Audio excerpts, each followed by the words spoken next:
Hello, everybody. I'm Joe O'Banion, I'm Jace Hansen. and we are the hosts of this week's Seeking Business podcast.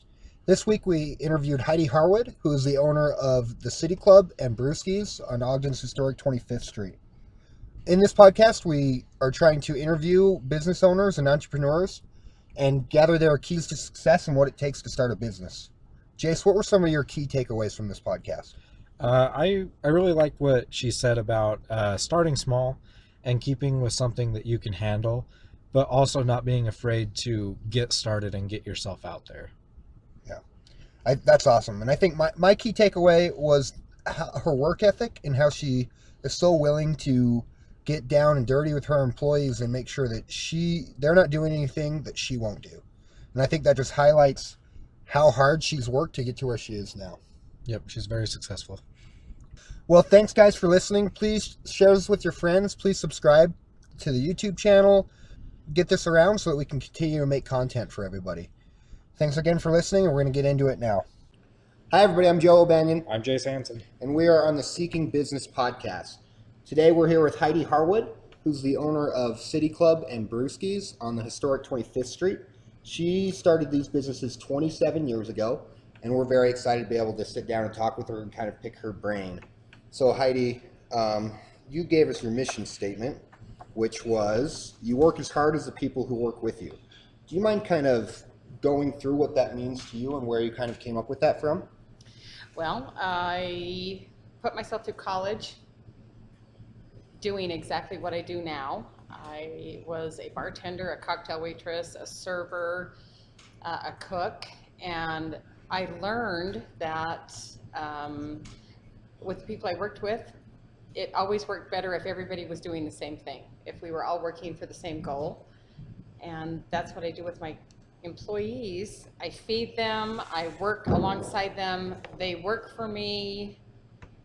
They don't work for me, they work with me. They work with you. They work with me, right.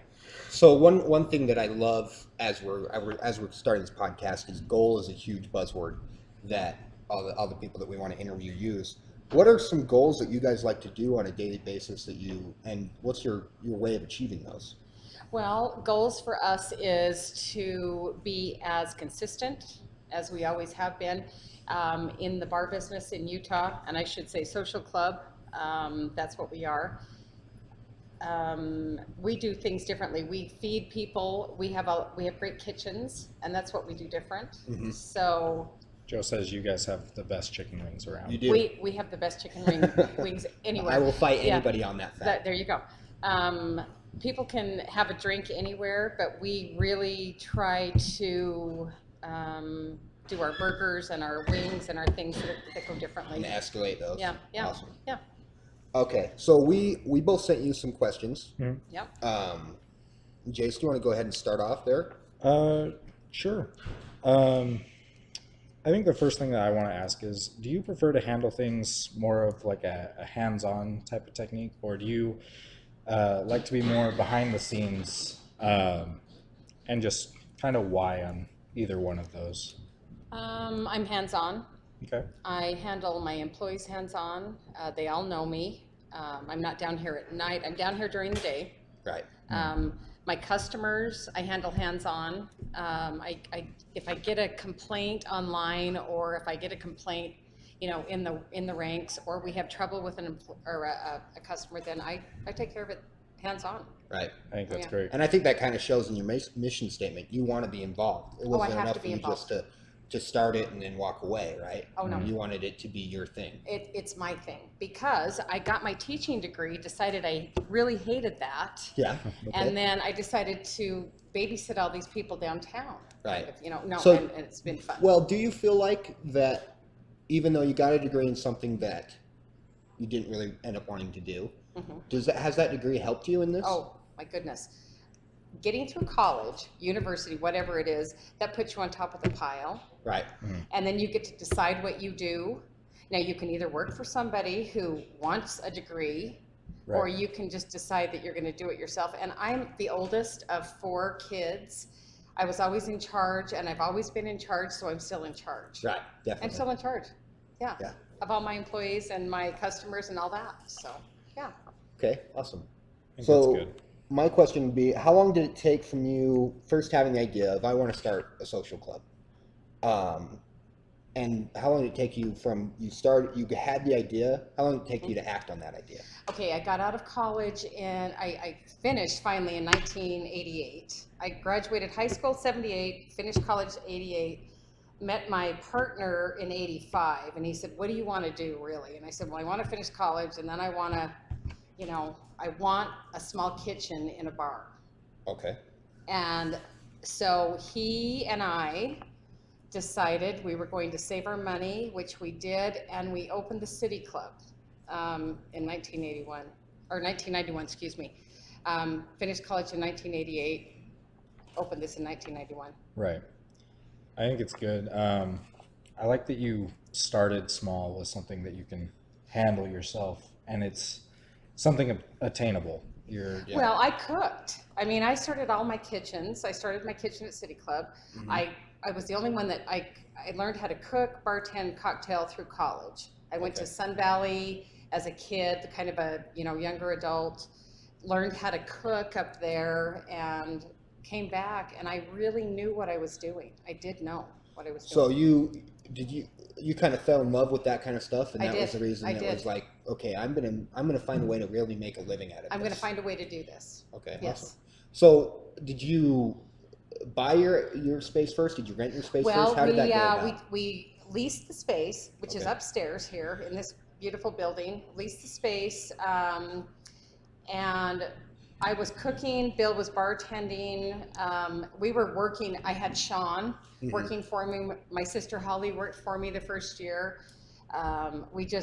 We opened, just low and slow. Yeah. And it went like wildfire down here on 25th Street. Right. And of course, 27 years ago, it's probably different starting a business now in how you market and get people interested to come. Right. You didn't have a social media presence, obviously, 27 years ago. No. So what did you do to get people in here? I was lucky that at that time it was private clubs in Utah. Mm-hmm. And people were excited to have a private club, card to your place. And so Bill and I started this Beetle collection. Bill has been collecting beetles his entire life. Bill is 9 years older than I am, and he's been collecting. So we started it with this beautiful collection, and people just wanted to come up and have. They heard about the beetle stuff. They heard about all of it. Yeah. That's awesome. Well, and you guys have like the biggest beetle collection in Utah? Is that how it is? I think it's I'm sure it's in the United States at least. Oh yes, he's been impressive. on. He's been something like that. Oh yeah, he's been like on CNBC, MSNBC, all that That's stuff. awesome. Yeah. Cool. Yeah. So we just had some great ideas that we had to connect, and I knew that Bill was that one So you that I found should. the right business partner. Yeah, that I should do this with. Awesome. Yeah. That's great. Going on with that, how do you keep yourself motivated to improve on your business? Like whether it be daily or every year or something, have those goals to improve? Well, I'll tell you what, being in business, even when we started, lots of people wanted like party space, they wanted special things, this and that. Right. And I've always been very connected to the community. I've been president of the 25th Street Association for many years. Mm-hmm. I mean, I've given that up now because it's kind of changed into the Downtown Alliance. So I've given some of that up. But I always ran Harvest Moon, which is our great big event down here that's about 25,000 people. Right. And so I ran that. That was what I did besides my business. That brings all those people in the community, and that's what you do. You invest in the community, and they invest in you, and that's how you get all this stuff going, and that's how you change every day. Right. Yeah.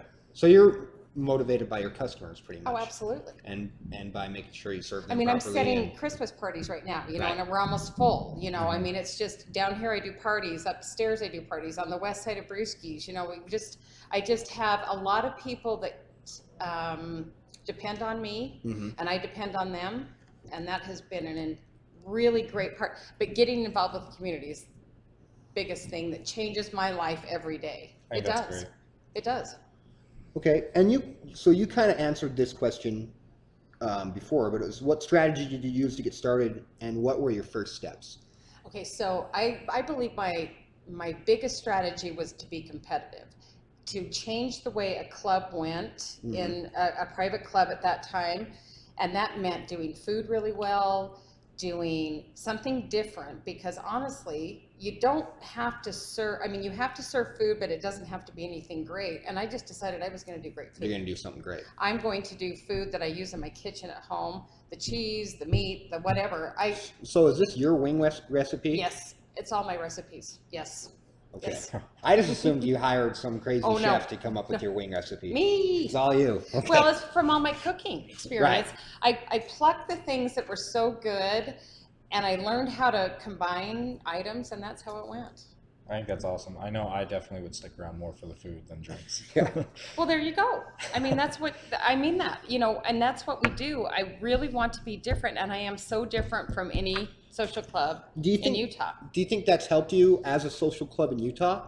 That do you attract people who are not here for the drinks and are just here for the food? Yeah. Oh, absolutely. Especially when the private club went away. Right. Because people didn't have to pay the $12 and they didn't have to have a card and, you know, their ID with them. I mean, of course you have your ID in my clubs, but the thing about it, the state of Utah demands that I serve food because of my customers on site. Right. So I don't do to-go food because that does me no good. But if you want to come in and have a Coke and a set of wings, whatever you want to do, that's fine. Right. Yeah. So we're open for everyone. That's awesome. That's awesome. And I'm going to kind of go over that a little bit more. And I have written down some questions for you. And one of them is, how do you go about keeping repeat customers? And I think you hit on that pretty hard. I hit it already. Right. It's Why is it consistency. so important to get the repeat customers and try and keep them around to you? Is it a Well, we personal treat them connection? well. I mean, I have, and I'll tell you what, my wait and bar staff, most of them have been here at least 15, if not 20 years. Really? That's Oh, a yes. long I think that's They- unheard of in a lot of It's unheard of, places. Right. unheard of. But they make a lot of money doing what they do. I pay them well. We carry insurance on those that are, you know, full-time. Right. I mean, I'm doing this different. I'm not a bar owner in Utah. I'm a gal who wants to treat her employees well. Right. Yeah. And do you think that your hands-on approach has really helped? Ask that any of my employees. They see you working and busting right next yeah. to them, and so they want to work just that much harder? It's respect. Right. Mm-hmm. They respect me because I don't ask them to do something I wouldn't Won't do. I mean, I do toilets. I do, you know, doorknobs. I do fryers. I do all that stuff. I do dishes all the time, you know, but because I'm no better, I want them to work with me. So when did it move from just you being just your family working here? Mm-hmm. When did you start having to reach out to the community and hiring people from the community? Well, it started quick in 91. By 92, I had Evan. I had Evan like December of 92, but we'd hired people for kitchen because I was trying to cook and I was very pregnant. Couldn't do it and all yourself. Couldn't do it. You know, so Sean came in, my brother came in. So by 93, we had a full staff at City Club. And then Bill told me, my partner husband said, when you're ready to come back to work, let's open Brewskis. Now that was Evan. Evan was almost 2 by the time we decided to do that. Mm-hmm. And I was ready to do that one. And so then we opened Brewskis. So, yeah. And that was a pretty big step to not only step. be leasing just the upstairs of a building. Right. Now I'm leasing were in 2 another building. businesses. Now I'm leasing another building. And big time cleanup, decided to do the conveyor pizza oven, you know, I mean, I made a lot of decisions. Was that Bill's idea for you to start that, or did you guys what made that decision? What made you He guys just feel said, like that okay, was the right idea? so what happened is the bar, it was a tavern down there. So a tavern in Utah is just 3-2 beer. And the police, who loved what we were doing at City Club, actually came to us and said, why don't you take that one over and change it to a club? And this is how I got 2 clubs that I should have never gotten on 25th Street. Right. I got City Club and I got Brewskis as a club, and then there is Kokomo as a club, and we should have never had 3 on a block. but I changed it just that way and got made it Brewskis work. as a private club, which changed Brewskis completely. Right. Because I didn't have all the transients. I had nobody walk in that didn't Did you belong. I mean, was there some outrage from people who had been going to Brewskis for a lot of years when you Oh first yes. took over? Oh yes. They just moved down the street to a historic place in the Kokomo. And I'm so glad that those are open because I don't have to deal with those people. And I still don't deal with those people because Right. I can refuse service to anybody. But the private club thing was really important to start City Club and Brewskis on Definitely. 25th Street. Okay. So I think that's kind of how you handle your more angry customers, is you just send them down the street. I But sent them down the street. how do you handle the ones that are more like repeat customers here? But they get upset for some reason or Well, another. I don't have a lot at City Club, but I do have a lot at Brewskis. Okay. And that's why I have 6 doormen. Okay. Because no one gets out of line Mm-hmm. and stays. Right. You are 86, you are gone, you don't come back, and people will call me who know me, you know, Heidi, can I come back in there? And I'm like, not unless you can talk to Corey, who is my manager down there. I never step up above my security The people staff you've hired, ever. Um, Because you shouldn't. Right. Right. Well, you hired them to do their job. And people that misbehave when they're drinking are not our type. And honestly, we have changed it so much on the street. I mean, the police just love us because we don't allow that. Yeah. Yeah. We don't allow it. Well, 100 years ago or so, 25th Street was considered to be Oh. the most dangerous town in Dangerous. the United States of America. Dangerous street. Yeah. Yes, This the area. most dangerous street. Well, everything came through. It's called Crossroads of the West. So the trains came in and stopped here wherever they were going. Mm-hmm. California, Chicago, wherever they were going, they stopped here. All these brothels, all the bars. Right. At one time, there were 35 bars on the street. Yeah. 35. It's a lot. That's not a lot. Not a huge street. That's a lot. There's about 8 of us now, so that's a lot. But you Right. but you were able to take over and really make a difference for the community. So Well, think I that's awesome. took over and you know what? At 32 years old, I didn't know that I was making that big of a difference, but I was trying to make that big of a Right. difference. So, yeah. Awesome. Yeah. Okay. So my next question is, did you ever have people around you tell you that you would fail, and how did that motivate you? Oh, Because yes. it's a big step for Oh, you no. to say, Oh, I'm no. Oh, no. I'm not gonna teach, which Oh, is my okay. reason. Oh, I'm gonna oh. open up Even my a City Club. mother, even my mother, Really? my family. Bill and I decided, as a couple, we had $50,000. My grandfather, my mom's dad, lent me $25,000 when we started City Club. We had a moment. We kind of closed down for a minute. My mom gave me some, she's like, oh, I'm gonna disown you. And I'm like, I'll tell you what, that was the day I grew up. I said, you know what, I'm gonna go back and I'm gonna make sure that everything's good. And even the community said, second floor on 25th Street, you will never make it. And that was the bar community. Right. But I think they were worried that we were the competition, and we did become their competition. But I was never afraid. I think that's the biggest, we discuss this a lot, but I think the biggest obstacle for anybody starting their own business is fear. Oh, yes. Oh, yes. So, and you never felt that fear? Well, or- I felt that fear with, I'll tell you what, my partner Bill has been huge with me. He has always given me, he's given me the confidence. I was always confident with myself. I knew that I could do it, but he's always backed me up financially, and, Right. we've just gone. And he's like, Heidi, we can do this. Heidi, we can do this. Heidi, we can do this. We can do this, do this, do this. And honestly, we had all these credit cards that we moved around. And there was a lot of stuff in the first business that is very scary, but you know what? You can't be scared. If you're going out there, If you're going to go Go for it, do just it. go for it. go for it. Right. No, I think it's great that you did have that make or break type of moment and you decided to push I did. through it. And it was my mom, and she probably doesn't really remember that moment, but I knew that moment was my moment of growing up. Mm-hmm. And if I didn't make the decision to go ahead and do this big time, Yeah. that I would I would regret it. Yeah. You had to be all in or don't be in at all. I was all in. Right. And I was all in, and I've been all in from the very start. So it's Yeah. been Awesome. fun. It's been fun. Oh, That's yeah. awesome. No, great schedule. Best schedule Because you ever. can make your own schedule? My own schedule. Kevin was sick. I just got to stay home. You know, I Yeah. didn't have to come down and cook. But I also took my shifts. Right. You made it. And I mean, still 'cause, take my again, you're here shifts. with I your do not make employees. these people do anything that if I set a damn stupid party, Uh-huh. they're like, oh my God, Heidi, 100 people, what? Oh, I'm right down there in the middle of it. You know, Yeah. I don't make them do anything that I wouldn't do. Right. I think that's awesome. Is there anything that you wish that you had known starting off, whether it be just something small to keep yourself sane or business-wise? Is there anything that Yep. you wish I that you wish had I known? would have known how expensive business is to do. Yeah. Taxes, repair of, equipment. Right.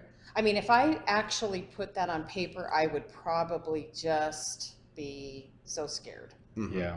I don't do first. that. Yeah. You still don't do that now? You don't put it on paper? Bill How does. it's Bill like- has it on Oh, paper. okay. He just doesn't share it with me if I don't want it. I know who's down here. I mean, it's a plumber. I mean, every single day there is something. Right. Right. If it's plumbing, if it's, HVAC, if it's Yeah. refrigeration, there's always something that costs, and you cannot be afraid to spend it Right. to keep things going. I wish I would have known how expensive that was. Right. Would that have scared you away? Do you think you would have still done it? I think I would have still done it, but I would have, like I said, I started small, and that is my advice to everyone. Start small so you can handle what goes wrong, Right.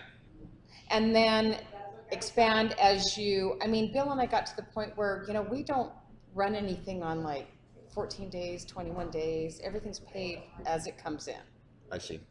That's good. which is, that took us, a while to get it there. took us a while to get there.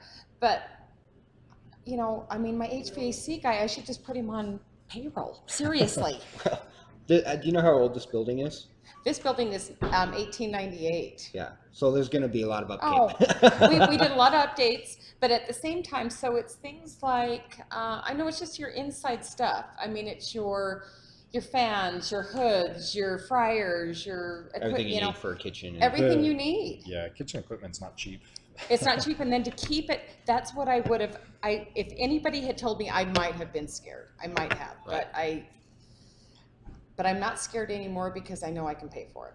Yeah. And I have to because you got to keep it up. I've got to keep it up. Yeah. Taxes are scary. Yeah. Taxes are scary just doing my own. We just paid our property taxes of, $18,000. Right. Well, and it changes every year, and especially on 25th Street. I mean, your Mhm. property is valuable. Mm-hmm. Mm-hmm. Do you feel like your location being in people know 25th Street, do you feel like that outweighs how much maybe more it costs to be on 25th Street? No, because I am a landlord on 25th Street as well. I own the building next door. Oh, you and do? Jack and Jill's is my tenant.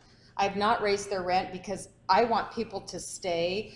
I believe that 25th Street kind of has a facade of, high rent and things like that. I never had to deal with that. So you just want to keep more of the consistency. I want to keep my tenants in business. Right. Right. Well, and you have Um, people renting from you that you feel like should be here and are good Oh, yes. people, so why not try and keep them there? Why not keep them there? I mean, they're great tenants. They pay the rent on time. I mean, everything goes well, and That's all you can ask for. yeah. Okay, well, so my next question is kind of a hard one. Okay. But what level of success would you say are you trying to achieve? I'm there. You're there? I'm This there. is This is it. Yeah. Bill and I have talked about maybe a St. George location, but we've decided at our age we're not going to do that. I have really, really hit my mark. I have. and what made you decide this is it? This is where we want to be. I can do anything I want at any point, and it's not that I do. Right. I'm very frugal. I live in a 100-year-old house, and But if I need anything, if I want anything, if I desire anything, I can have it. I think that's a goal for anybody in their Right. career. Okay. Okay. And so that's that's Yeah, it. achieve your goals. I've achieved it. I've achieved it, and it's actually fun to see my taxes at the end of the year with the accountant and see what we've done. And Right. I mean, we're almost 2 million. Mm-hmm. And does this keep growing, or are you Yes. at a pretty steady number now? Well, Brewskis, we've maxed our spaces. Right. I mean, Brewskis has maxed its space. This one, as many parties as I can do on this floor, but we're busier than ever. Yeah. Because we have stayed consistent. We don't change our menu. We don't change our staff. Here we are. You innovated at first, and you found something that worked for you. Yes. So why continue to I don't have change to change it. I don't Right. have to change really anything. I mean, I bring in new alcohols that come to I've got a couple liquor reps that help me with that, but I'm very lucky. I've worked very hard, but it's an awesome life. Yeah. There's awesome not a lot life. of people that can say that they've like actually achieved their goal. Yeah. Like that's very I've achieved my impressive. goal. What I was have- when you started off, what was your goal for this? What did you see this ending up being? Retirement. Really? Yeah. Yeah. I mean, I've bought the buildings, I'm going to have, I don't, and this is the thing, I don't have to worry about anything anymore, Yeah. which is a huge You're making thing. me very jealous of you right now. Right. to see Well, that. but you're so young. But I just mean, at 32, I thought, oh my God, here we go. And we just work. And I still, some days I'm like, oh my God, that's a lot of work. I got to go down and do this and that. And I'm getting to the point I just turned 59. Yeah. But started the bars at 32. So I do feel like I put my time in, but I really don't have to, I really have everything I desire. Well, and I think that really speaks to your work ethic that you're there, you have everything you want, and you're still here. I'm still here. Working your shifts. Yes. That's awesome. Oh, yes. I will never let them down. I will never let my staff down, ever, ever. I think that's just an awesome goal and determination of you to do that. So. Yeah. Okay, so then my last question then is, what is a one-sentence phrase that you would use for advice to someone who's planning to start their own business? And I thought about this because it's really important. Do your research and start small. And I mean, I'm serious about that. Yeah. And so how long did you spend researching? What amount of research did you do? We went to a lot of bars. We went to a lot of, okay, so as we started City Club, I'd been in bars. Right. I mean, I'd been You've been sitting working. in bars, and I went to the Oak Tree down there. I had some good friends. I had great friends that were older people. I mean, like at my age, showing me how to do this, and they weren't afraid to show me. And I'll tell you what, I have a lot of people that come to me, and I hope they do and say, okay, so what would you do? How would you do How this? would you How go would you about it? start this? Oh, small, and do your Do research. your research. So do you like being in that position where you are able to Yes. help people? Oh yes, I want to be a mentor. I'm a mentor, absolutely, Right. absolutely. I want, the thing about it, 25th Street and just my little world, the busier we are down here, the better it is for me. Right. Yeah. And the better Just on it the is for street my, in general, oh yeah. of course. I mean, of course I want it to look like, we're busy, we're full, we're excited about being in business. I mean, I've had an incredible time at this. Yeah. It's been incredible. So, and I think that goes to the ultimate question: would you recommend to people who are thinking about starting a business to go for it Yes. and do it? Absolutely. Awesome. And I think that's what this podcast is about, is trying to encourage people who have an idea to act on it Absolutely. and to give them advice Start on how small. to do so. Start small. Right. I mean, we started with our tiny little bar upstairs. And I did have 5 licenses at one time all over town. It was Yeah. like big business. Yuck, I hate this. And so then we centered into Toned it City back Club down. and Brewskis. And small is still better. Small at the maximum is the best. Truly is. I think that's awesome. Okay, cool. Well, Jace, do you have any more questions? I don't think I do. Heidi, do you have anything else you would like to say that we could highlight for you? No, I just tell people to be brave. Be brave and get out there. And don't be afraid. Just be ready. Don't be afraid, be ready. I think a lot of people need to hear that. Awesome. Well, thanks, Heidi, so thank you. much Absolutely. for being our guest on this. And we're going to go ahead. Oh, first off, just one last thing, how can people find you? They can find me at the oldest email address in the world, Okay. hkh25@aol.com. Beautiful. There you go. And again, Heidi's located at City Club and Brewskis on 25th Street. Thanks, everybody, for listening.